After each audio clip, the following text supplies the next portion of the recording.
Hello friends, आपको मेरे channel पर स्वागत है। मैं Anand from Anand technical support. अगर 5G पे स्टडी कर रही है, you are planning to study on 5G, then you need to keep some point in your mind. If you will compare LTE and 5G, then you will see most of the part of 5G is overlapped with the LTE, and a small new feature is implemented in 5G, and a small feature of LTE is modified। यहाँ पे हम देख सकते हैं red colour में जो भी feature दिख रहा है, like multiple numerology, millimetre wave, massive MIMO, beam management, LDPC polar, SDAP layer, these are newly implemented in 5G NR। And blue section में जो दिख रहा है uplink wave form, sub frame structure, HARQ, this feature are modify in 5G NR। Today in this video I will discuss about all the feature which is implemented in 5G, like multiple numerology, millimeter wave, massive MIMO, beam management, LDPC polar, SDAP layer. So it is important that you stay connected with me to the last of the video, and if you are watching this video on YouTube, please click on the red subscribe button and bell button to enable the email notification. If watching this video on Facebook, then please click to like and follow the page. First, I will discuss on the multiple numerology. So multiple numerology means sub-carrier spacing. In simple way, in LTE there is only one numerology, yeah, we can say one sub-carrier spacing is used, and it is 15 kilohertz. In LTE there is no any specific term is used to indicate sub-carrier spacing, because in LTE there is only one sub-carrier spacing is used. If we talk about LTE frame structure, we can see here duration of one LTE radio frame is 10 millisecond. One frame is divided into 10 subframe of 1 millisecond each, and each subframe divided into 2 slots of 0.5 millisecond each. Each slot contain either 6 or 7 OFDM symbol depending on the cyclic prefix. If cyclic prefix is normal CP, then total 7 OFDM symbol will use in one slot. If cyclic prefix is extended CP, then total 6 OFDM symbol will use in one slot. In LTE, radio resources are located in unit of physical resource block. Each PRV contains 12 subcarrier and one slot. If normal cyclic prefix is used, a PRV will contain 12 subcarrier over 7 OFDM symbol. If extended CP is used, then PRV contain only 6 OFDM symbol. Each resource block contain 12 into 7, that means 84 resource element in case of normal cyclic prefix, and 12 into 6, that means 72 resource element for extended CP. A space between subcarrier and next subcarrier is 15 kilohertz, then total space is 12 into 15 kilohertz, that means 180 kilohertz. Resource block occupy 12 into 50 kilohertz, that means 180 kilohertz in frequency domain and 0.5 millisecond in time domain. A resource block is a smallest unit of resources that can be allocated to a user.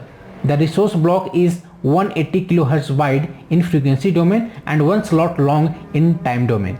But in 5G NR there are different type of subcarrier spacing, like 0, 1, 2, 3, 4, 0 for 15 kilohertz, 1 for 30 kilohertz, 2 for 60 kilohertz, 3 for 120 kilohertz, 4 for 240 kilohertz used in 5G NR.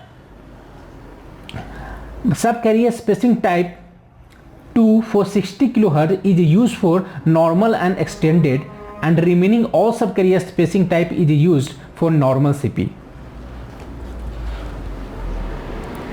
अगर overall सब frame सब career space की बात करें तो हम देख सकते हैं ये जितने भी सब कैरियर स्पेसिंग है 50, 30, 60, 120 to 40 किलोहर्ट्ज़, इन सारे सब कैरियर स्पेसिंग के लिए number of sample in slot is same and slot length is different. Total 14 symbol in one slot, and it is same for all subcarrier spacing. Its total length is different for all subcarrier spacing. Number of slot in subframe is also different.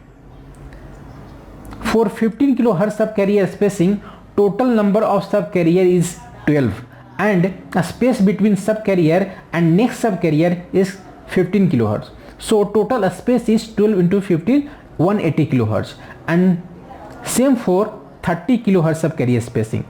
Total number of subcarrier is 12, which is similar as 15 kilohertz subcarrier spacing, but a space between subcarrier and next subcarrier is 30 kilohertz. So total space is 30 into 12, that means 360 kilohertz. That means resource block occupy 360 kilohertz in frequency domain. Now 60 kilohertz spacing, it is similar as 15 kilohertz and 30 kilohertz subcarrier spacing. Number of subcarrier is 12 and a space between the subcarrier and next subcarrier is 60 kilohertz. So total space is 12 into 60, that means 720 kilohertz in frequency domain. As same for 120 kilohertz subcarrier spacing, total space is 12 into 120, that means 1440 kilohertz. And for 240 kilohertz subcarrier spacing, total space will be 240 into 12, that means 2880 kilohertz in frequency domain. Now we will see the frame structure for all the numerology. First, for the 0. First we will see the numerology 0. 0 means it is for the 50 kilohertz. Number of symbol in one slot is 14. Number of slot in one frame is 10 and number of slot in subframe is 1. Here we can see for numerology 0, frame 0 length is 10 millisecond in one frame. Total number of subframe is 10 and 10 subframe is equal to 10 slot. That means one subframe is equal to one slot for 1 millisecond. And in one slot total number of OFDM symbol is 14 and subcarrier spacing is 15 kilohertz. Now for second numerology 1, it is a 30 kilohertz subcarrier spacing. Number of symbol is 14 in one slot. Number of slot in frame is 20 and number of slot in one subframe is 2. Here we can see frame 0, which contain total number of subframe is 10 subframe here, but number of slot is 20. That means one subframe contain 2 slot, that means 0.5 millisecond each slot is available, and 14 OFDM symbol will be available for each slot. Slot length is 0.5 millisecond and subcarrier spacing size is 30 kilohertz. Now for third numerology 2, it is for the 60 kilohertz subcarrier spacing. As per previous numerology 0 and 1, number of symbol will be same, 14 for 60 kilohertz subcarrier spacing, and number of slot in frame is 40 slot and number of slot in one subframe is 4. One subframe में 4 slot होंगे और one frame में 40 slot होंगे. Here we can see in frame 0 total number of subframe is 10 subframe but number of slot will be 40 slot in 10 subframe. That means one subframe contain 4 slot will be available. That means size of each slot is 1 millisecond by 4. That means 0.25 millisecond equal to 1 slot. And 14 sample will be available. 14 sample will be available for each 0.25 millisecond slot. Subcarrier spacing size is 60 kilohertz. Now next numerology is 3. It is for that 120 kilohertz subcarrier spacing. Here we can see total number of sample is 40 for each slot. Total number of slot is 80 for each frame. Each frame, one frame में 80 slot होगा and total number of slot is 8 slot for each subframe. As per frame structure in frame 0 total number of subframe is 10 but number of slot will be 80 for 10 subframe. That means one subframe contain total 8 slot will be available. That means size of each slot is 1 millisecond by 8. That means 0.125 millisecond and each 0.125 millisecond slot contain 14 sample will be available and subcarrier spacing is 120 kilohertz. Now I will discuss over millimeter wave, which is also known as extremely high frequency. या very high frequency. Frequency range की बात करें तो millimetre wave is the band of a spectrum between 30 gigahertz to 300 gigahertz. Here formula is lambda equal to c by f. Lambda is the wavelength, f is the frequency. One question comes here. Why its name is millimeter wave? Radio signals are measured by their wavelength. The shorter the wavelength, higher the frequency. Because lambda equal to c by f, where lambda is wavelength and f is frequency. That means wavelength is inversely proportional to the frequency. If frequency is higher, wavelength will be smaller. Here I have told millimeter wave is the band of a spectrum between 30 gigahertz to 300 gigahertz. If you will convert 30 gigahertz in millimeter wave, then it is equal to approx 10 millimeter. And if you will convert 300 gigahertz in millimeter, then it is equal to approx 1 millimeter. That means millimeter wave have short wavelength that range from 10 millimeter to 1 millimeter. 5G signal will use wavelength that are measured in millimeter. That's why 5G is considered millimeter wave technology. Two type of frequency range is defined in 3GPP. First one is the sub 6 gigahertz range is called FR1 and millimeter wave range is called FR2. Already I have discussed in last slide some subcarrier spacing, that means 15 kilohertz and 30 kilohertz, which is used only in sub 6 gigahertz, that means FR1, and some subcarrier spacing like 120 kilohertz can be used in millimeter wave range, that means FR2, and some subcarrier spacing like 60 kilohertz can be used both sub 6 gigahertz and millimeter wave range. जो 60 kilohertz वो दोनों में use होता है, सब 6 gigahertz and millimetre wave range दोनों के लिए यूज होता है। That means 60 gigahertz will use for both FR1 and FR2। इसका मतलब ये है कि 50-30 जो है किलोहर्ट्ज है that it will use for the FR1 होगा, एंड 120 किलोहर्ट्ज है जो मिलीमीटर के लिए है वो मिलीमीटर के लिए यूज होगा, एंड 60 किलोहर्ट्ज जो है वो आपका सब 6 गीगाहर्ट्ज एंड मिलीमीटर वेव दोनों के लिए यूज होगा। यहाँ पे अगर हम चैनल बैंडविड्थ की बात करें तो it is calculated on the basis of number of RB, number of sub carrier spacing and guard band. If we talk about 60 megahertz, then it is divided in some part, that total 60 megahertz, where some part is for transmission bandwidth, where all the data is transmitted, and some part will be used as a guard band. In LTE, we know that 20 megahertz total number of resource block is 100 resource block for 20 megahertz. But in 5G, total number of subcarrier spacing is 15 kilohertz, 30 kilohertz, 60 kilohertz and 120 like that. But in LTE, only one subcarrier spacing was used. It is 15 kilohertz. In LTE, total number of 100 RB is used for 20 megahertz, and for 10 megahertz total number of RB is 50. But in 5G, for different subcarrier spacing like 50, 30, 60, there are different RB is used. Here we can see for 5 megahertz number of RB is 25 resource block, 25 RB is used, and for 20 megahertz and for 20 megahertz total number of resource block is 106 resource block. Now if talk about 60 kilohertz subcarrier spacing and their bandwidth is 60 megahertz, the number of resource block is 79 resource block is used. अगर सब carrier spacing size 15 kilohertz है और bandwidth 20 megahertz है, then total resource block जो होगा वो 106 resource block होगा। लेकिन अगर सब कैरियर स्पेसिंग साइज जो है वो 60 किलोहर्ट्ज है और बैंडविथ जो है 60 मेगाहर्ट्ज है, देन टोटल रिसोर्स ब्लॉक जो होगा वो 79 रिसोर्स ब्लॉक होगा। This is chart as per 3GPP. If we will talk about the guard band. It is also calculated, it is also defined in 3GPP. There is a different type of subcarrier spacing like 50, 30, 60 kHz.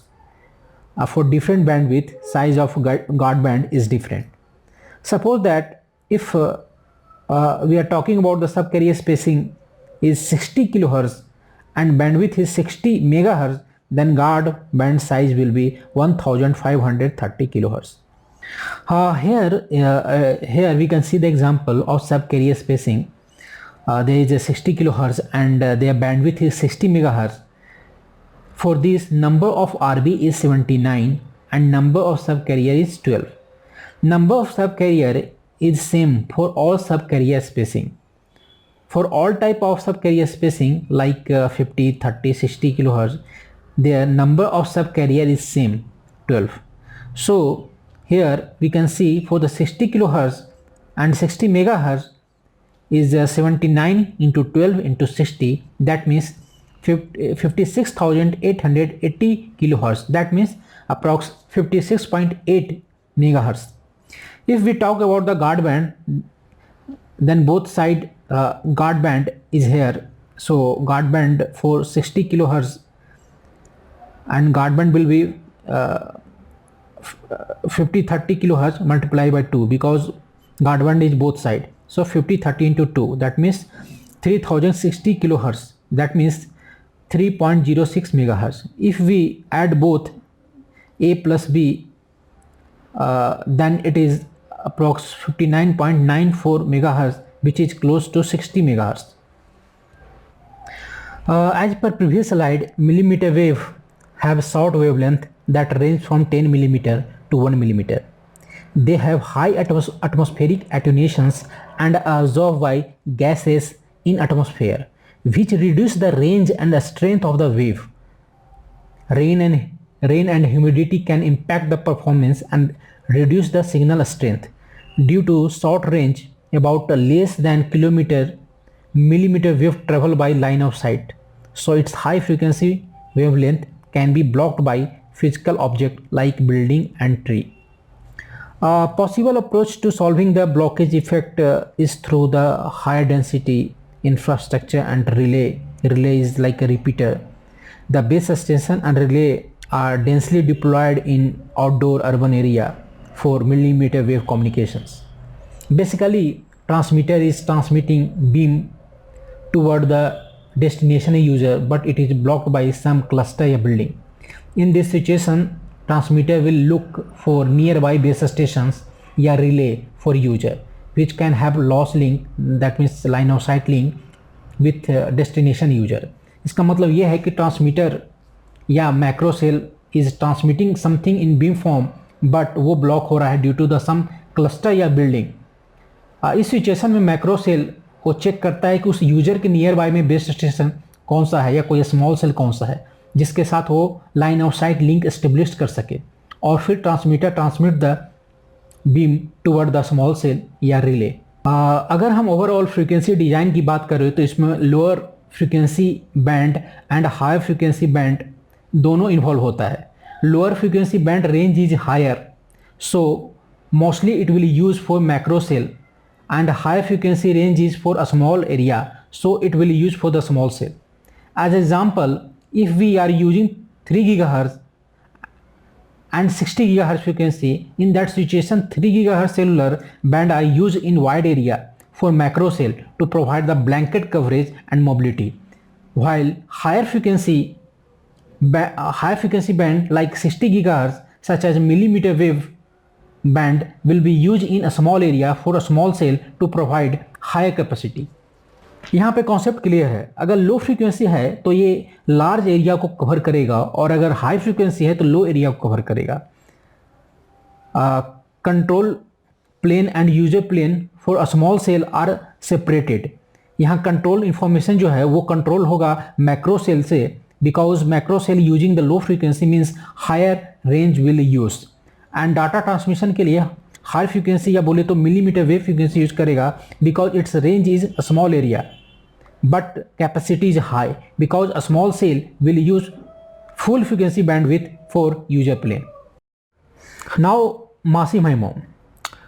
First question is comes, why massive MIMO? We use very high frequency signal in 5G.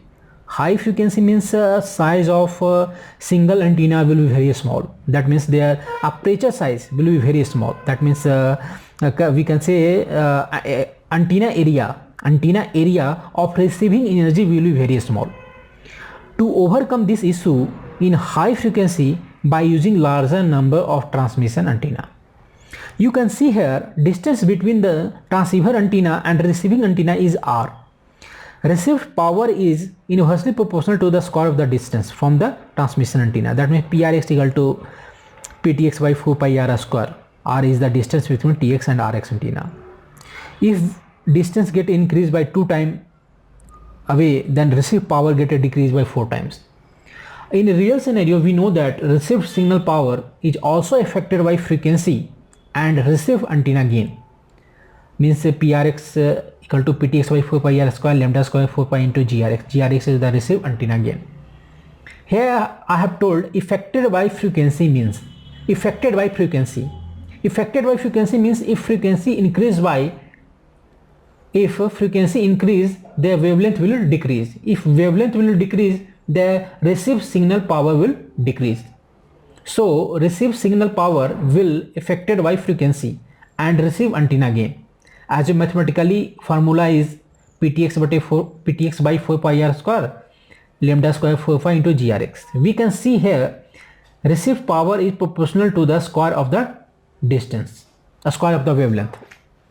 Received power is the proportional to the square of the wavelength. If in example we can say, if we assume antenna gain doesn't change and frequency get increased by 2 times, frequency get increases by 2 times, and if frequency get increased by 2 times, that means wavelength will also be decreased by 2 times. That means wavelength get decreased by 2 times, that means lambda now become a lambda by 2.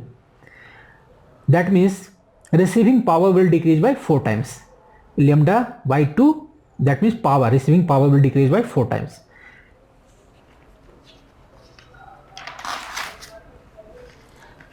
In another example, if we use 3 GHz frequency in current communication and now we use 30 GHz frequency in 5G, wavelength in 30 GHz is 10 times shorter than 3 GHz.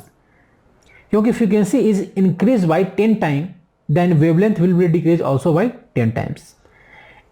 It means received power at 30 GHz will be 100 times received power at 30 GHz will be 100 times lower than the received power at 3 GHz. Now received power become 100 times lower. So what need to do here? If we will multiply here by 100 times, then received power will maintain, right? So we can resolve this issue by multiplying 100 times. So we will add another parameter. This is transmitter antenna gain. In that situation, it will get more complicated because not only receiver antenna gain but also transmitter antenna gain play the role to increase received signal power. So now Grx and Gtx both will play the role to maintain the received signal power. Here our problem is lambda square by 4 pi. If high frequency, then wavelength will small and received signal power will also be decreased. So this is the main problem. Then what is the solution? Solution is Grx into Gtx. Increase Tx power, increase Tx and Rx antenna. If increase the Tx and Rx antenna, due to this massive MIMO is implemented. Now here is the simple formula to calculate the network throughput. Throughput is depend on this parameter, this factor, cell density, available spectrum, spectral efficiency. If we are going to increase demand data, we have this different factor to increase the throughput. First is cell density. Cell density refer to the number of cell per unit volume. If you want to increase the cell density, that really means that you put up more base station. We are putting more base stations in distance of 100 meter to 200 meter. But it is expensive to deploy more base station. Second is available spectrum.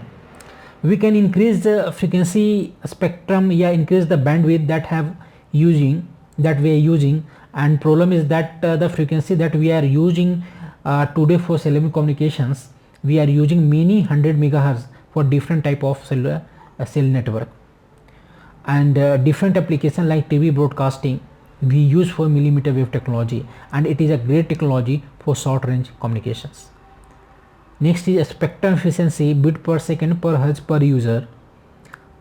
If number of antenna will increase, spectral efficiency also will increase. As per this formula, if we will calculate the throughput in 5G, if suppose that available spectrum is increased by 10 times, and cell density will also be increased by 10 times, and the spectral efficiency is increased by 5 times, then network throughput will be increased by 500 times. In case of one antenna, you can see here in color, you can see here in yellow, green, blue, indicating how strong the signal is discharged at 0. You can see here at 0 it is showing, and below is minus 40. Then how it show that how signal is discharged at 0, and then it become a weaker and weaker, so it's down to minus 40 dB of the path loss. And in first figure we have only one antenna, and you see from this shape the signal is propagating equal in all direction, so there is no direction, no activity of the signals. If we go for the m is equal to 8, that means when we will go for the 8 antenna, and now we are sending signal toward this user, we can create this type of beam focused toward the user. The signal is stronger around the users from the array, and this is called a main lobe, and there is also some side lobe that contain the substantial interference. Maybe the signal in this lobe is 8 times stronger than in other direction. If we are going to more antenna like m equal to 64 antenna, then signal become a more and more narrow and more focused like a laser toward the users, and here you can see side lobe, they are much smaller, so it is showing less leakage in other direction. Same as here you can see for the 4x4, 8x8 and 60x60 antenna, their beam is changed, beam formation is, beam focus is changed. For 4x4 the lobe is more dense, and 8x8 it become a little narrow, but side lobe is there. For 60x60 main lobe beam become more narrow, and the side lobe is decreases, leakage decreases. So this is the differences of the massive MIMO. If antenna will increase, then their spectral efficiency will increase. Now we will see the beam management, how beam management works. Here you can see from A and B, figure A and B, when we use low and mid range of the frequency, we can transmit signal in all direction, relatively in wide range. However, when we use very high frequency, we do not have much choice except using the high antenna array. As a resulting radiation pattern become a beam.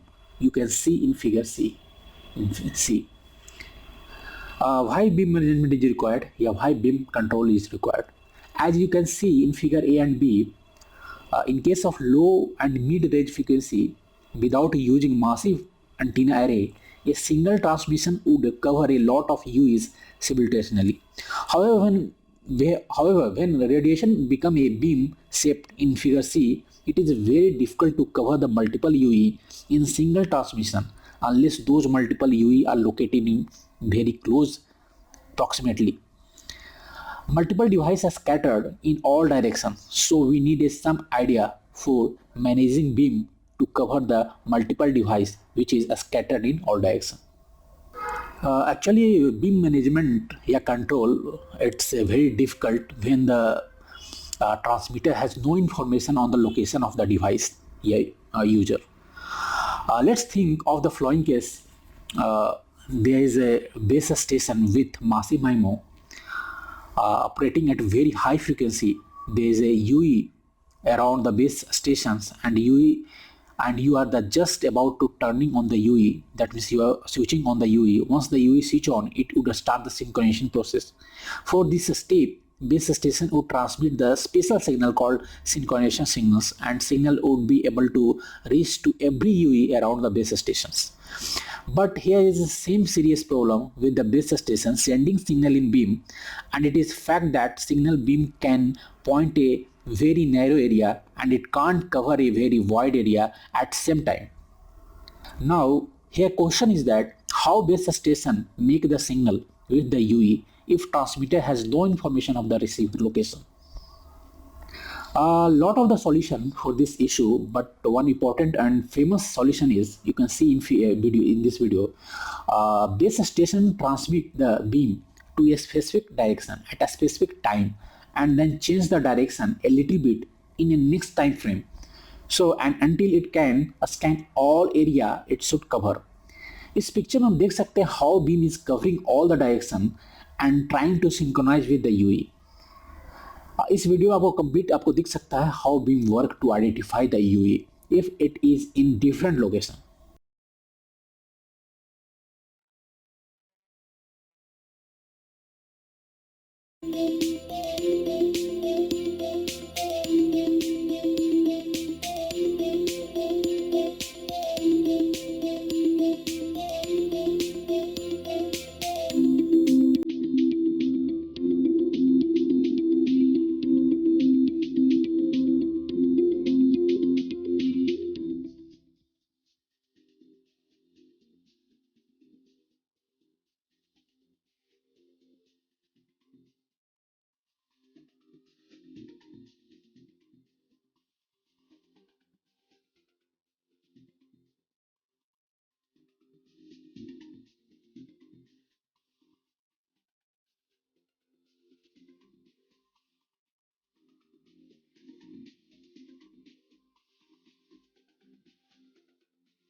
Now we will discuss over the LDPC.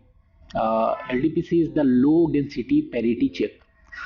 अगर हम LT की बात करें तो उसमें channel coding के लिए जो टेक्नोलॉजी यूज हुआ है वो है tail bit convolution coding and turbo coding. But in 5G, low density parity check LDPC is used and it is replacing the turbo coding, and polar coding is replacing the TBCC tail bit convolution coding. अगर हम LT की बात करें, in LT turbo coding is relatively simple. Turbo coding is relatively simple at encoding phase but complex in decoding phase. In 5G, LDPC is not as simple as a turbo coding at encoding phase but much simpler in decoding phase. So इस तरीके से जो 5G में है ये जो channel coding के लिए जो टेक्नोलॉजी जो यूज हो रहे थे पहले tail bit convolution coding and turbo coding, अब जो होगा LDPC and polar coding will be used for that purpose. Here you can see for the BCH, DCI, UCI, DLCH, ULCH, a different coding algorithm is used. So for DLSCH, LDPC coding and ULSCH, LDPC is used. Remaining DCI, DCH, UCI, polar coding is used. Now we'll discuss about the SDAP, Service Data Adaptation Protocol. 5G NR radio protocol stack architecture is almost same as LT protocol stack. I would not describe much detail on each component of the protocol stack in this video. It is too much to describe everything in single video. SDAP is a completely new layer added to NR on top of PDCP. Main role of SDAP is to apply a quality of services for each of. In LTE, as a LTE and WCAD में 5G NR radio protocol stack has two different stack depend on type of the data that is processed by the stack. If the data is the signaling message, it goes through the control plane stack, and if it is user data, then it goes through the user plane stack. In LTE, user plane and control plane is made up of a common structure like PHY, MAC, RLC, PDCP. But in 5G NR, in case of user plane, layer SDAP is sitting at the top of PDCP layer, and SDAP is connected to user plane function. In case of control plane, two layer RRC and NAS are sitting at the top of a stack. 5G NR support carrier aggregation from the beginning. Data for each carrier is processed separately for each carrier in SDAP, PDCP, RLC, and multiplexed and scheduled in common MAC layer. This is same as LTE release 10 and higher. A possible approach to solving the blockage effect is through the higher density infrastructure of a small cell. Basically, if transmitter is transmitting beam toward the destination user, but it is blocked by the some cluster or building, in that situation, transmitter will look for nearby base station या a small cell of the user which can have line of sight link with destination user. इसका मतलब ये है कि transmitter या macro cell is transmitting something in beam form but वो block हो रहा है due to the some cluster या बिल्डिंग. इस सिचुएशन में मैक्रो सेल जो है वो चेक करता है कुछ यूजर के नियर बाय में बेस स्टेशन या स्मॉल सेल कौन सा है जिसके साथ वो line of sight link establish कर सके. फिर transmitter transmit the beam toward the small cell base station या relay after that communication is happened. इस तरीके से कंप्लीट 5G NR का एक ओवरव्यू था जिसमें हमने वो सारे इंपॉर्टेंट फीचर पर डिस्कस किया जो 5G में इंप्लीमेंट हुआ है. And also I am working with another topic of 5G and LTE in depth. So please हमारे चैनल से जुड़े रहें. अगर आप इस वीडियो को यूट्यूब पे देख रहे हैं और मेरे चैनल पर नए हैं तो इसे सब्सक्राइब कर लें और इसके बगल में एक बेल बटन होगा उस पर क्लिक करके ईमेल नोटिफिकेशन को इनेबल कर लें. अगर इस वीडियो को फेसबुक पर देख रहे हैं तो प्लीज़ पेज को लाइक एंड फॉलो कर लें. अगर आपको कोई क्यूरी है तो नीचे कमेंट बॉक्स में कमेंट करें. अगर आपको वीडियो पसंद आया है तो प्लीज़ लाइक कर लें. So thanks for watching this video. Bye. Take care.